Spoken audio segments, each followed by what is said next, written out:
Hi friends, welcome to yoga bytes.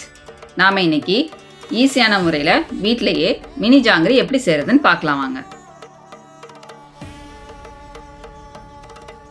ஒரு பவுல் எடுத்துக்கலாம்.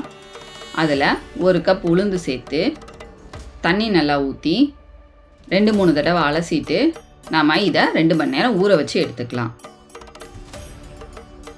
பாருங்கள், நல்லா ஊறிடுச்சு. உளுந்தும் நல்லா உப்பலாக வந்திருக்கு. இப்போ நம்ம தண்ணியெல்லாம் வடிச்சிட்டு இதை நம்ம அரைச்சி எடுத்துக்கலாம்.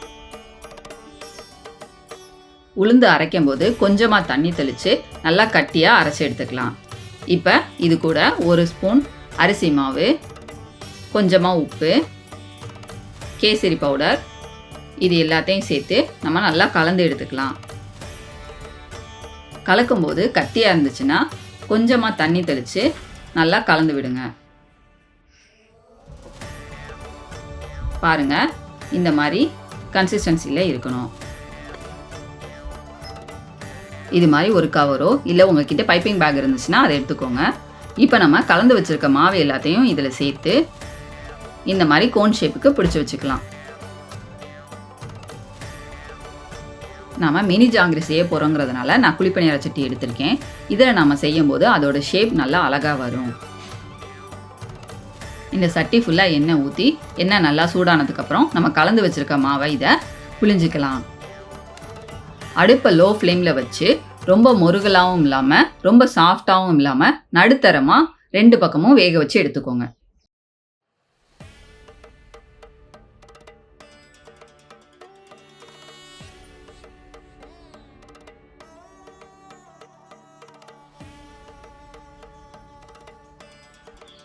பாருங்கள், நல்லா வெந்துருச்சு.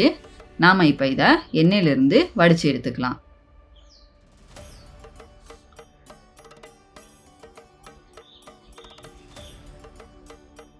பாகு செய்கிறதுக்கு ஒரு பாத்திரம் எடுத்துக்கோங்க. 1 கப் உளுந்துக்கு 1½ கப் சர்க்கரை சேர்த்து அதில் 3/4 கப் தண்ணி சேர்த்து நல்லா கொதிக்க விடுங்க.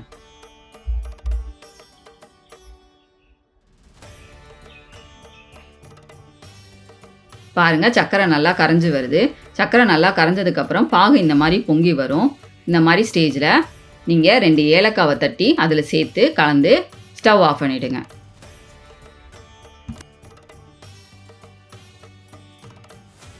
பாகு ரெடி ஆயிடுச்சு. இப்போ நம்ம செஞ்சு வச்சுருந்த ஜாங்கிரியெல்லாம் அதில் சேர்த்து 2 பக்கமும் திருப்பி விட்டு 1 நிமிஷம் கழித்து இதை எடுத்துக்கலாம்.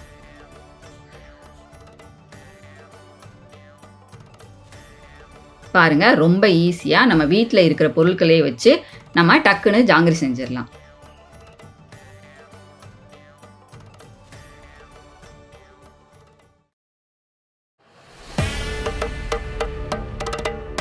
தேங்க்யூ ஃபார் வாட்சிங் திஸ் வீடியோ. இந்த வீடியோ உங்களுக்கு பிடிச்சிருந்ததுன்னா லைக் பண்ணுங்கள், ஷேர் பண்ணுங்கள், சப்ஸ்கிரைப் பண்ணுங்கள். எப்படி இருக்குன்னு செஞ்சு பார்த்துட்டு கமெண்ட்டில் சொல்லுங்கள்.